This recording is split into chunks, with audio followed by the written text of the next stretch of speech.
এর আগে আমি একটা ভিডিও দিয়েছি এবং সেই ভিডিওতে ব্রোঞ্জ যুগ সম্পর্কে একটা ছোট্ট একটা ভিডিও বানিয়েছি এবং সেখানে আমি এটাই বলেছিলাম যে আমাদের ওয়ার্ল্ড সিভিলাইজেশন যে কটা প্রাচীন সভ্যতার বিকাশ ঘটছে তার বেশিরভাগটাই ব্রোঞ্জ যুগে বিকাশ ঘটেছিল। তো সেই জন্য আগে ব্রোঞ্জ যুগ বিষয়টা কোথায় কী নিদর্শন পাওয়া গেছে বা ব্রোঞ্জ যুগ কেন বলা হলো এক্সেট্রা সমস্ত বিষয়গুলো আগে উল্লেখ করে দিলাম। উল্লেখ করে দেওয়ার পর এরপর আমি যেটা করব না ব্রোঞ্জ যুগের সভ্যতাগুলো সম্পর্কে আলোচনা করব। তো যদি আমরা প্রাচীন যুগের সভ্যতাগুলো সম্পর্কে দেখি, সেটা সুমেরীয় সভ্যতাই বলো, ব্যাবিলনীয় সভ্যতাই বলো, মেসোপটেমীয় সভ্যতাই বলো, যে কোনো সভ্যতাই বলো, সেই সভ্যতাগুলো কিন্তু পুরোপুরি ছিল কি নগর কেন্দ্রিক। তাহলে ব্রোঞ্জ যুগের যে সভ্যতাগুলোর বিকাশ ঘটেছিল সেই সভ্যতাগুলোর বেশিরভাগই আমরা দেখতে পাচ্ছি কি না নগর কেন্দ্রিক। তাহলে বেশিরভাগ যে সভ্যতাগুলোর বিকাশ ঘটেছিল সেগুলো কি ছিল বললাম নগর কেন্দ্রিক। আজকে আমি সভ্যতায় ঢোকার আগে আমি কি বলেছিলাম যে কালকেই বা আমি আজকে আবার বলছি, ভিডিওগুলোকে ছোট ছোট করব। এই যে বিষয়টা আমি আলোচনা করছি এই বিষয়টা সম্পর্কে পরিপূর্ণ নোট আকারে বিষয়টা না তৈরি করলেও আমার মনে হয় একটা আউটলাইন করে রাখবে। আউটলাইন মানে তোমরা বুঝো, নোটস নয়, মানে যেন এই বিষয়টাকে আমি একবার পড়ে একটা ছোট্ট করে নোটস আমি বানাতে পারি নিজের মন থেকে। কারণ এই ভিডিওগুলো তোমরা এখন দেখবে, পরীক্ষার সময় তো দেখবে না, তো সেই জন্য আমি বলবো যে নোটস এখান থেকে নোটস আসে। ওল্ড সিলেবাস যে ওল্ড প্যাটার্ন ছিল সেই ওল্ড প্যাটার্ন থেকে কোয়েশ্চেন এসেছিল নগর বিপ্লব। আমি আজকে মেনলি নগর বিপ্লব নিয়ে আলোচনা করব। তো নগর বিপ্লব বা আরবান যে রেভলিউশন, তো এই নগর বিপ্লব যে কোয়েশ্চেন আছে নগর বিপ্লবের কারণ এবং ফলাফল। কিন্তু আজকে আমি নগর বিপ্লবের কারণ ফলাফলে যাব না, আগে পুরো নগর বিপ্লবটা বোঝাবো। আজকে স্টার্টিংয়ে নগর বিপ্লব কী বা নগর বিপ্লবটার মধ্যে কী কী বিষয়গুলো আছে বা সিচুয়েশনগুলো আগে এইটাকে বোঝাবো, ছোট্ট একটা ভিডিও করব। তো আমি চাইবো এটাকে তো নোট আকারে না বানালেও যদি মনে হয় কারো বানাতে পারো, আমি বলছি না যে আসবে না। আমি মেনলি যদি আজকে ফোকাস করি তাহলে আমি নগর বিপ্লবের বৈশিষ্ট্য মানে নগর বিপ্লবের মধ্যে কোন কোন বিষয়গুলো ঘটেছিল বা এটা কি তোমরা করতে পারো নগর বিপ্লব সম্পর্কে, টিকা তোমার ইচ্ছা। কি বললাম? এটা কি তোমরা করতে পারো নগর বিপ্লব সম্পর্কে টিকা, এটা কি তোমরা করতে পারো নগর বিপ্লব সম্পর্কে বৈশিষ্ট্য। আমি আবার আজকেই বলে দিই, পাশের ভিডিওটা সেই ছোটো ছোটো ভিডিও হয়ে চলে গেছে। আসলে এটা একটাই কারণে করছি, কিছু দেখা, যেহেতু আমরা অ্যানসিয়েন্ট ওয়ার্ল্ড সিভিলাইজেশন পড়ছি, তো এখানে অনেক কিছু দেখানোর আছে, কিন্তু অত্যন্ত দ্রুততার সঙ্গে আমার তো কোনো টিম নেই বা কোনো লোকও নেই সব কিছু সামলে তোমাদের টিউশন পড়িয়ে নিজের সমস্ত দায়িত্ব সামলে বা সমস্ত কিছু করার পর এটা করছি। এটা তোমাদেরকে এই কারণেই করা যাতে আমার একটা ভিডিওতে আমার সমস্ত যেখানে যা স্টুডেন্ট আমার আছে, সে অনলাইন স্টুডেন্টই বলো বা অফলাইন স্টুডেন্টই বলো, সবাই যেটা পেয়ে যায়, আমার একটা ভিডিও আমাকে বারবার বলতে না হয়। আর এটা হচ্ছে ভবিষ্যতে একটা ইনভেস্টমেন্ট। ভিডিওটা করে রাখলাম, এবারে তোমরা পেলে পরের বার নেক্সট ব্যাচ পেলো, তারপর নেক্সট ব্যাচ পেলো, আমাকে আর খাটতে হবে না। যাই হোক, দেখো হ্যাঁ পরে নতুন বই আসবে, আরও মডিফাই হবে, অনেক ভিডিও করেছি আগে, ওই ভিডিওগুলো তৈরি করা ছিল, কিন্তু আবার এখন মনে হচ্ছে যে না ভিডিওগুলো নতুন করে বানালে হয়, ওই ভিডিওগুলো প্রাইভেট করে দিয়ে আবার নতুন করে ভিডিও বানানো হয়েছে, এগুলো পরবর্তীকালে হবে, যা বাদ দাও। তো যদি কেউ নোট আকারে বানাতে চায় বানাতে পারে, এটাকে নগর বিপ্লবের বৈশিষ্ট্যগুলো আলোচনা করতে পারে, 5 মার্কসেরও বানাতে পারে। এই 5টা থেকে 6টা পয়েন্ট নিয়ে আলোচনা করবো। তো নগর বিপ্লব সম্পর্কে আলোচনা করতে গিয়ে আমি প্রথমেই বলবো যে এই যে নগর, এই নগর অ্যাকচুয়ালি ল্যাটিন ভাষায় সিভিটাস, কি না ল্যাটিন ভাষায় CIVITAS, সিভিটাস। সিভিটাস শব্দের অর্থ হচ্ছে কি না নগর। ওকে, তাহলে ল্যাটিন ভাষায় সিভিটাস শব্দের অর্থ কি বললাম না, সিভিটাস শব্দের অর্থ হচ্ছে নগর। আমি স্ক্রিনটাকে ছোট রেখেছি কারণ বোর্ডটা সবটা দেখাতে গেলে আমি আবার এইটা দেখাতে পারবো না, যখন সাইডে হয়ে যাচ্ছে দেখছি আমি কেটে যাচ্ছে একটুখানি, হতে পারে। কিন্তু আমার তো বোর্ডটা দরকার, আমাকে দরকার নেই, আমার মুখটা না দেখলেও হবে, হাত পা নষ্ট দেখলেই হবে। চলো, তাহলে ল্যাটিন শব্দ সিভিটাস শব্দের অর্থ হচ্ছে নগরায়ন। এবার আমরা দেখবো যদি সভ্যতার কথা বলি, সভ্যতা আমরা যদি বলি সভ্যতা কি এটা CI, CIVIZATION, civilization, CIVILIZATION, VILIZATION, civilization. তো দেখো সিভিটাস আর সিভিলাইজেশন, সিভিটাস শব্দ থেকে সিভিলাইজেশন শব্দের উৎপত্তি ঘটেছে। তাহলে আমরা যদি বলি, দেখো সিভিটাস শব্দের অর্থ হচ্ছে নগর, আর সিভিলাইজেশন শব্দের অর্থ কি বললাম না সভ্যতা। তাহলে একটা জিনিস স্পষ্ট, সভ্যতার সৃষ্টি হয়েছে নগর থেকে। মানে আধুনিক যে নগর সভ্যতা যেটা আমরা বলছি অ্যাকচুয়ালি সভ্যতা মানে সভ্য জীবন। এর আগেও তো সভ্যতা ছিল, এই প্রাচীন সভ্যতা, ওইগুলো সেই গুহা ভিত্তিক জীবন, এইগুলো বলছি না আমি। অরিজিনালি যে সুসভ্য সভ্যতা, সেই সভ্যতার সৃষ্টিতে প্রধান মূল উপাদান ছিল নগর, অর্থাৎ হিসামতো নগর থেকে কিন্তু সভ্যতার সৃষ্টি হয়েছে। এবার এই যে নগর থেকে সভ্যতার সৃষ্টি হয়েছে শব্দটা আমি ব্যবহার করলাম, তার প্রথম আমার বক্তব্য হচ্ছে এই যে নগরটার কথা বলছি, এই নগরটা কিভাবে এলো, কোথা থেকে এলো, বা হঠাৎ করে নগরের উদ্ভব ঘটে গেল, কি হলো না হলো, আগে এই বিষয়গুলো উল্লেখ করতে হবে।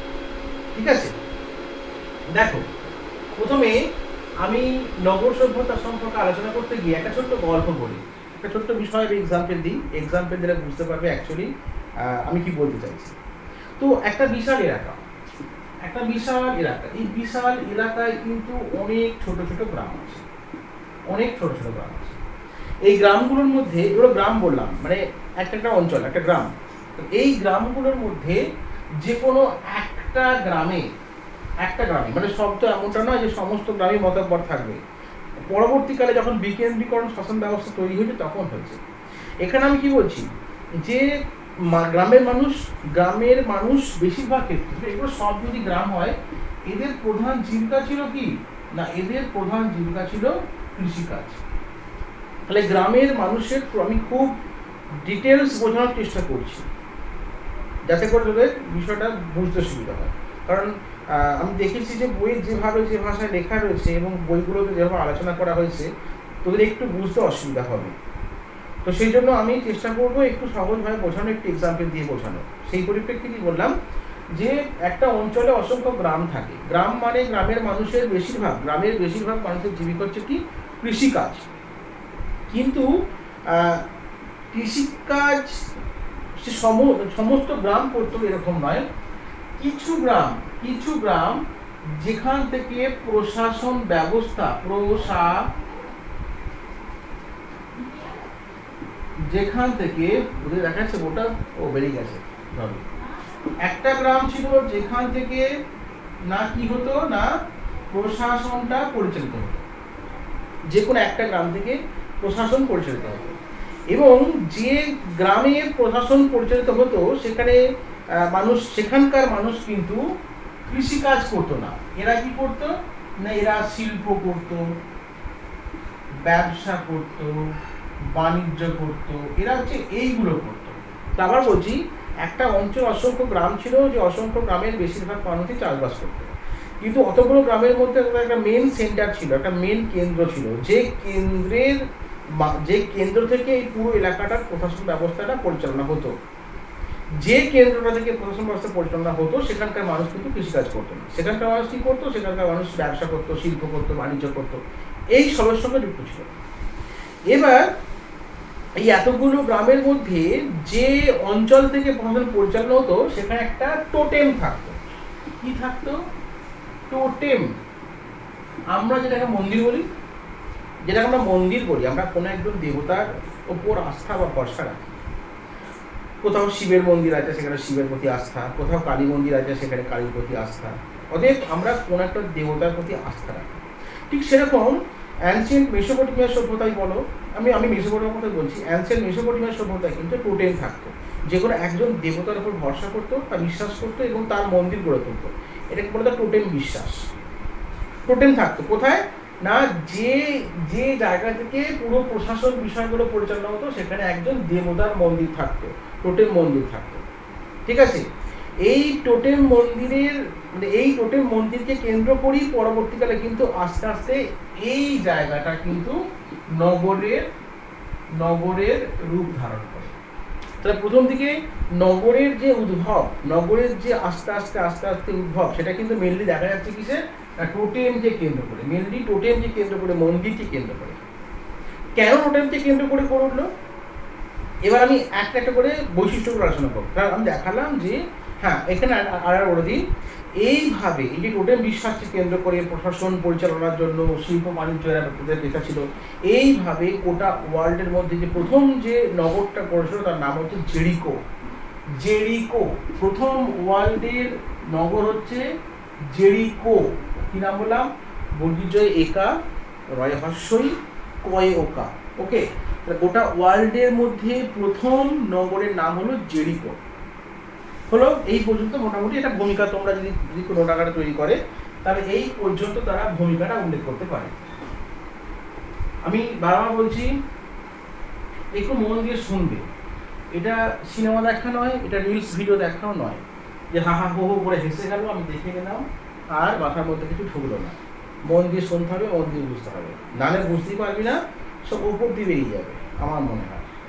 তাহলে এবার আমরা যদি বলি যে এই যে নগর বিপ্লব, আরবান রেভলিউশন যেটাকে বলছি আমি, এই নগর বিপ্লবের মধ্যে কোন কোন মৌলিক বিষয়গুলো ছিল যেটাকে আমরা বৈশিষ্ট্য বলতে পারি। নগর বিপ্লব সম্পর্কে টিকা লেখাও আসতে পারে, নগর বিপ্লবের বৈশিষ্ট্য আসতে পারে। আসেনি কোশ্চেনটা কখনো, বলছি না, কিন্তু নগর বিপ্লব কারণ ফলাফল দিয়েছে, ভেরি ইম্পর্টেন্ট কোশ্চেন। ওটা তো আমি লেখাবই প্লাস বোঝাবই। দেখো চলে আসো। তাহলে এবার আমার মূল আলোচনার বিষয় কি, যে এই যে নগর বিপ্লব, সেই নগর বিপ্লবের বৈশিষ্ট্যগুলো কি ছিল। তাহলে আমি কি দেখলাম যে প্রত্যেকটা এলাকায় অনেক ছোট ছোট তোমার কি বললাম গ্রাম বা অঞ্চল আছে, তার মধ্যে একটা গ্রামে কি আছে না টোটেম আছে। আমরা গ্রীষ্মের ইতিহাস পড়েছিলাম না, গ্রীষ্মের ইতিহাস। তো গ্রীষ্মের ইতিহাস পড়তে কি দেখেছি না, গ্রীষ্মের ক্ষেত্রে সবচেয়ে ইম্পর্টেন্ট হচ্ছে কি অ্যাক্রোপলিস। গ্রীষ্মে ছিল কি না ওই যখন আগে করছি অ্যাক্রোপলিস। এই অ্যাক্রোপলিস কোথায় গড়েছিল না, অ্যাক্রোপলিস, হ্যাঁ আমি বলতে বলতে আমার হাতে বেরিয়ে গেছে, আমাকে টোটেম দেখাতে হবে না। আসলে টোটেমটা কেমন দেখতে ছিল, টোটেম বিশ্বাস, এটা দেখাতে হবে। দাঁড়াও, আমি টোটেম তোমাদের দেখাচ্ছি। এই হচ্ছে আমাদের টোটেম, এই হচ্ছে আমাদের টোটেম। ওকে, তাহলে এই টোটেম বিশ্বাসে আমরা টোটেম বলতে এইরকমভাবে বুঝি, এরকম একাধিক পাশাপাশি অনেক টোটেম থাকতো। এগুলো একজন দেবতা এরা সিম্বলাইজ করতো। মেসোপটেমিয়ার টোটেমগুলো হচ্ছে ঠিক এই টাইপের দেখতে, পাথরের একটা পাথরকে কেটে এগুলো তৈরি করা হয়। ওকে, তাহলে টোটেমটা দেখালাম। এবার শুধু মেসোপটেমিয়া নয়, সুমেরীয় সভ্যতায় বলো বা অন্যান্য সভ্যতায় বলো, যে মন্দিরগুলো গড়ে উঠতো সেগুলো কি বলা হতো না, সেগুলোকে বলা হতো জিগুরাত। জিগুরাত, এটা হচ্ছে জিগুরাত, একটা বিশাল আকারের মন্দির, সেখানে ওঠার জন্য সিঁড়ি থাকতো এবং সেই সিঁড়ি দিয়ে উঠে ভগবানের পূজা করা হতো। সিঁড়িটা তোমরা দেখতে পাচ্ছ, এই যে সিঁড়িটা, এই যে সিঁড়িটা, ঠিক আছে আমি একটা ছবি দেখাচ্ছি, এই হচ্ছে সেই সিঁড়ি, জিগুরাতে ওঠার সিঁড়ি। মানুষ এই সিঁড়ি দিয়ে জিগুরাতে উঠতো মানে ওপরে এতে। এবার চলে আসো একটু বোঝাই। তাহলে অ্যাক্রোপলিস কোথায় না পাহাড়ের ওপর গড়ে উঠতো, কেন না বহির আক্রমণ থেকে রক্ষার জন্য অ্যাক্রোপলিসটা পাহাড়ের ওপর গড়ে উঠতো। ঠিক এখানেও ঠিক আমরা যদি মেসোপটেমিয়ার সভ্যতা বলি বা সুমেরীয় সভ্যতা বলি, প্রত্যেকটা সভ্যতা দেখবো সব নদীমাতৃক সভ্যতা, সব নদীকে কেন্দ্র করে গড়ে উঠেছে। এবার এই যে নদীকে কেন্দ্র করে গড়ে উঠেছে, এরপরে সেখানে কিন্তু বারবার বন্যা হতো, বারবার বন্যা, প্লাবন, প্রাকৃতিক বিপর্যয় সব ঘটতো। তো দেখা যাচ্ছে কি এই বারবার বন্যার কারণে এই টোটেমগুলো কিন্তু গড়ে উঠতো পাহাড়ের চূড়ায় বা পাহাড়ের ওপরে।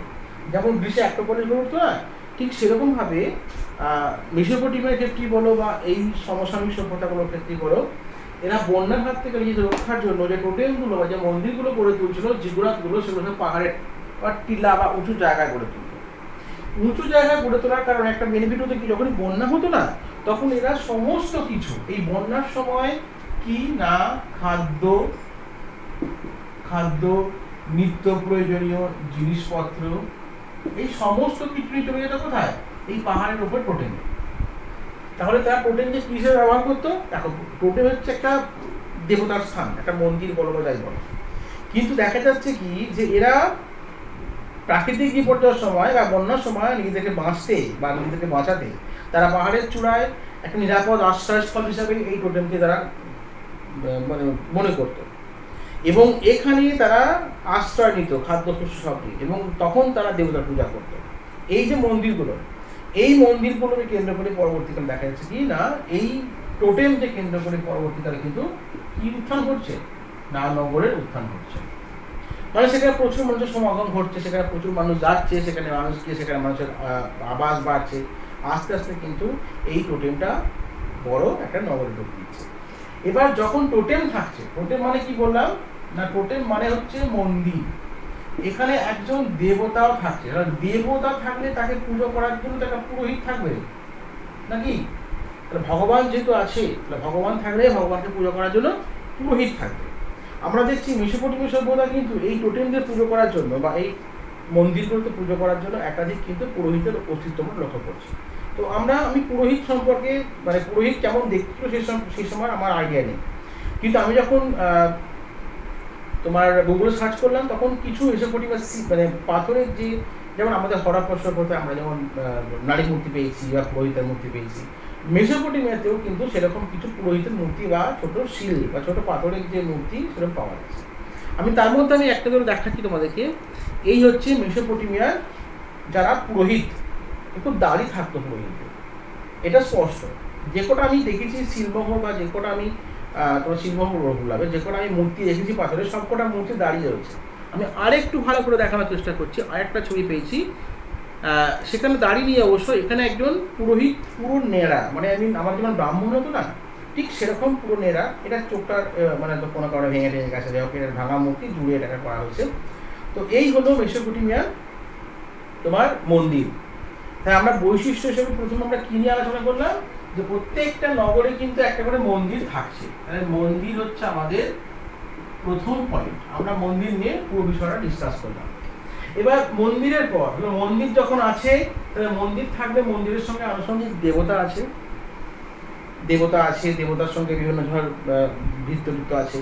তাহলে আমরা নেক্সট আমরা আলোচনা করতে পারবো কি না মেনলি যে মন্দিরগুলো ছিল সেই মন্দিরগুলোকে কেন্দ্র করে বেশ কিছু পেশা এবং জীবিকা মানুষকে উদ্ধার করেছে।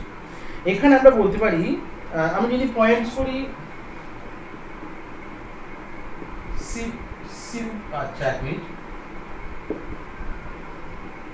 শিল্পী ও কারিগর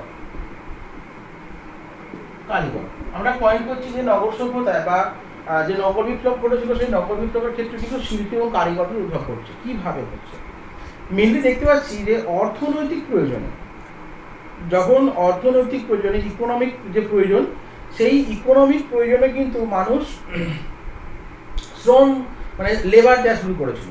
টাকা মানে পয়সা নেই, আমি একটু লেবার দিয়ে আসি, লেবার দিলে কিছু পয়সা পাবো। তাহলে এইভাবে কিন্তু প্রথমে লেবার দান শুরু হয়। তা প্রথমে লেবার দানের ক্ষেত্রে প্রথমে আমি যেটা বলবো এখানে মন্দির ভিত্তটা তোমরা আগের প্যারাতেও তোমরা আলোচনা করে নিতে পারো। মন্দির ভিত্ত কারা, এরা হচ্ছে মন্দিরে থাকতো, এটা শিল্পী কারিগর নয়, এটা এটা এটা এটা এটা একটা সামাজিক শ্রেণীর মধ্যে পড়ছে। এই মন্দির ভিত্ত কারা, যারা মন্দিরে থাকতো, মন্দিরে থেকে মন্দিরের পূজা অর্চনা সাহায্য করতো, পূজার আয়োজন করতো, প্রসাদ তৈরি করতো বা প্রসাদ রেডি করতো, এইসব জিনিসগুলো যারা করতো তারা হচ্ছে মন্দির ভিত্ত। এবার এখানে দেখা যাচ্ছে যে এখানে কিন্তু একটা জিনিস ভালো করে লক্ষ্য করে দেখবে, আমরা যারা সনাতন হিন্দু ধর্ম বিশ্বাসী, যারা হিন্দু ধর্মের মানুষ, আমরা যে কোনো শুভ কর্ম যখন করতে চাই সেগুলো ব্রাহ্মণদের দিয়ে করাই। একটা ছোট্ট এক্সাম্পল দিচ্ছি, ধরো আমরা কোনো একটা কিছু শুভ কাজ করছি, একটা শুভ অনুষ্ঠান করছি, সেখানে যে নারকেলটা ফাটাই আমরা ব্রাহ্মণদের দিয়েই ফাটাই, অনেক সময় আমরাও ফাটাই। তাহলে যে কোনো শুভ কাজ শুরু করার আগে ব্রাহ্মণদের আগিয়ে দেওয়া হয় এবং ব্রাহ্মণরা সেই কাজ করে। এখানে মেসোপটেমিয়ার সভ্যতা দেখা যাচ্ছে যখন বড় বড় খাল কাটা হতো, এই যে বড় বড় খাল কাটা হতো ক্যানেল তৈরি করা হতো জল নিয়ে যাওয়ার জন্য, এখানে আছে বন্যা কি ক্যানেল বিপ্লব বা এরকম কিছু কোশ্চেন আছে, পরে আমি আলোচনা করবো। তো যখন এই বড় বড় খাল কাটা হচ্ছে, সেই খাল কাটার ক্ষেত্রে যেসব মানুষগুলো লেবার হিসাবে যাচ্ছে, সেই লেবার হিসাবে মানুষগুলোর সামনে কিন্তু পুরোহিত থাকছে এবং পুরোহিত প্রথম ঝোড়া নিয়ে বলো বা কোদাল নিয়ে বলো সেখানে প্রথম মাটি খুঁড়ছে এবং মাটি খোঁড়ার পর সেটা অ্যাকচুয়ালি পুরোহিত প্রথম খুঁড়লো মানে সেটা শুভ হয়ে গেল, সেটা অনেক আরও মানে কী বলবো মানে ভালো হয়ে গেল। সেখানে আর কি দোষ ভুল বা কোনো পাপ বা কোনো বেতাত্তা এসব থাকবে না, এবার আমরা নির্ভয়ে কাজ করতে পারবো। তাই প্রথম দিকে আমরা দেখতে পাচ্ছি কি যে যখন কোনো কাজ হচ্ছে তখন কিন্তু পুরোহিতরা এগিয়ে দেওয়া হচ্ছে এখানে আমরা দেখতে পাচ্ছি যে মেসোপটেমিয়ার যখন আমরা শিলমোহর বা এখানকার যে ছবিগুলো পাওয়া যায় সেখানে আমরা দেখতে পাচ্ছি পুরোহিতরা কিন্তু মাথায় ঝোড়া নিয়ে বা কোদাল নিয়ে প্রথম যে অ্যাকচুয়ালি যে ছবিগুলো পাওয়া গেছে তার মানে এই তো না যে পুরোহিতরাই কাজ করতো, অ্যাকচুয়ালি তা নয়। পুরোহিতরা প্রথম কোদালের হয়তো ঘাটা লাগিয়ে দিত বা পুরোহিতরা প্রথম ঝোড়ায় হয়তো মাটিটা ফেলে দিত, তারপর থেকে সাধারণ মানুষ করতো। ঠিক আছে, ঠিক সেইভাবে এখানে আমরা দেখতে পাচ্ছি পুরোহিতরা কিন্তু শ্রমের প্রতীক ছিল। পুরোহিতরা কিন্তু থাকতো কি না শ্রমের প্রতীক। প্রতীক মানে এরা কাজ করতো না, এরা প্রতীক হিসেবে থাকতো। ওই জাস্ট আমি প্রথমে গিয়ে ফেলে দিলাম, তারপর তোমরা খাও। এইটা আমি একটা ছবি দেখাচ্ছি, দেখো এখানে একটা ছবি রয়েছে। যদিও সবাই মানে মনে হচ্ছে যে সবাই নাড়া, সবাই পুরোহিত, না তা নয়। অ্যাকচুয়ালি ছবিটা আমি ঠিকভাবে ডিটেক্ট করতে পারলাম না, এটাই পেলাম, তোমাদের এটাই দেখালাম। মানে এটাই বলতে চাইছি, যখন ক্যানেল খোলা হতো প্রথম যে কোদাল যে মাটিটা কাটতো বা মাটিটা ফেলতো সেটা ব্রাহ্মণ করতো, এবং ব্রাহ্মণের পর আস্তে আস্তে আস্তে আস্তে কিন্তু সেখানে সবাই মানুষ আসতো। ঠিক আছে, আমরা এও দেখতে পাচ্ছি যে মিশরীয় সভ্যতা যে ফেরাওরা ছিল, যে ফেরাওদের ছবি পাওয়া গেছে, সেখানে দেখতে ফেরাওরা কিন্তু কোদাল বা কোদাল চালাচ্ছে এরকম, ফেরাওরা কোদাল চালাচ্ছে এরকম ছবি পাওয়া গেছে। তাহলে এটা কি প্রমাণ হচ্ছে যে ফেরাওরা চাষ করতো না? ফেরাওরা কোদাল চালাচ্ছে মানে একটাই তার প্রমাণ যে ফেরাওরা প্রথম কোদালের যে এটা যে প্রথম কোদাল চালানোটা সেটা তারা করতো, তারপরে বাকি লোকেরা করতো।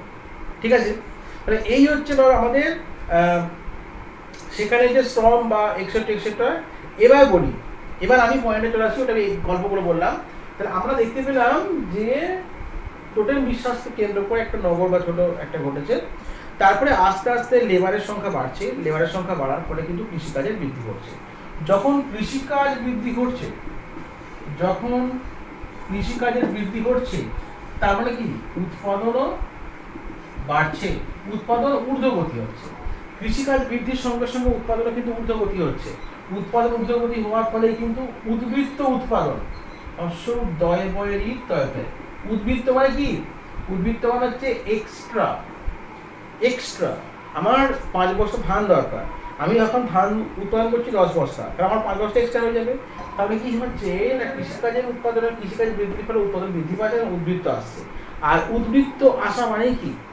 উদ্বৃত্ত আসা মানে প্রচুর পয়সা, প্রচুর সোনার, প্রচুর আনাজ বা প্রচুর শস্য।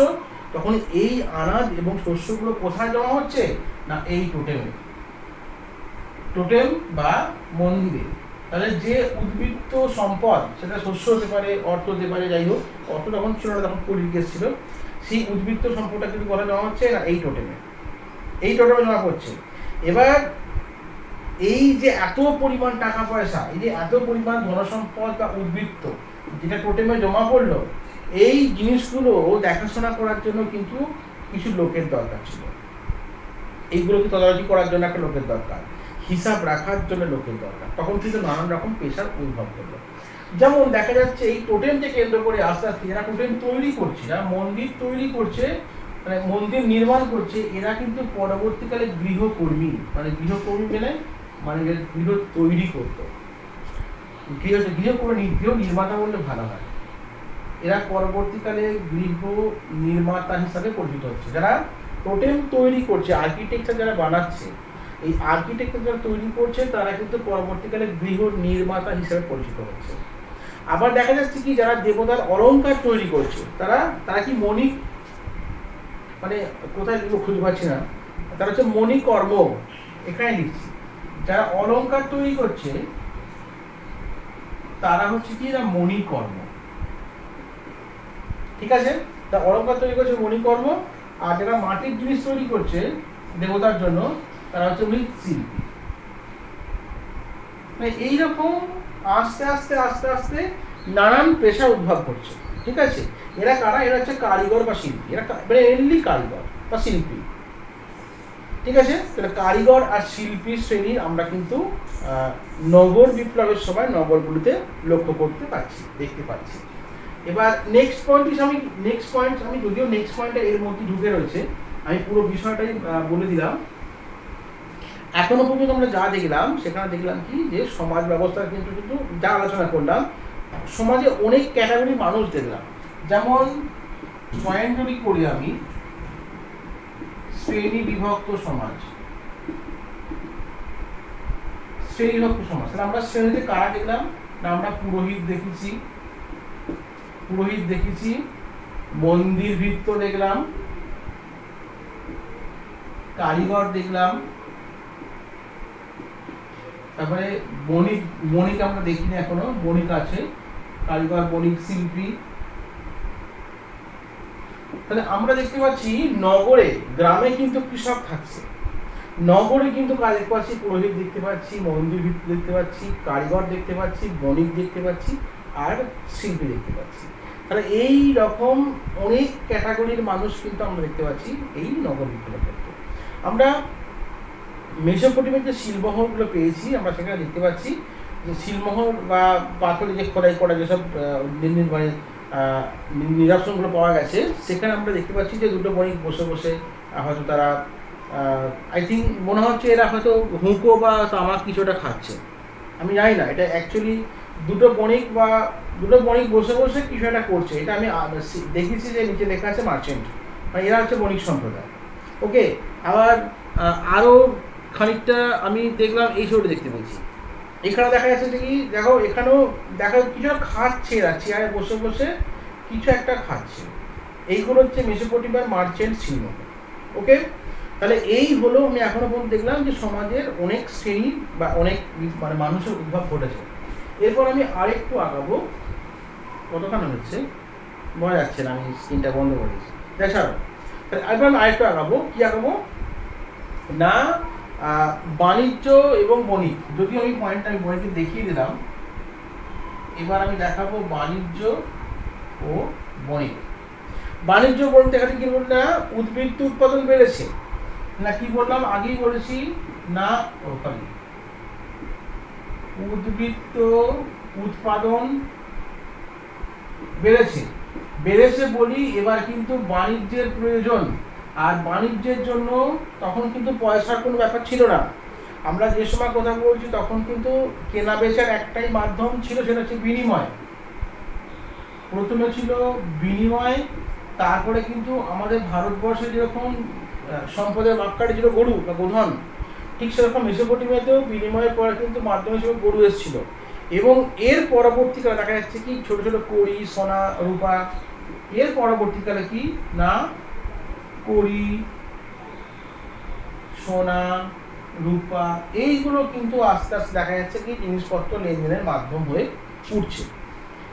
এখানে বলে রাখি যে যেহেতু বণিকরা, আমি কি বলেছি না,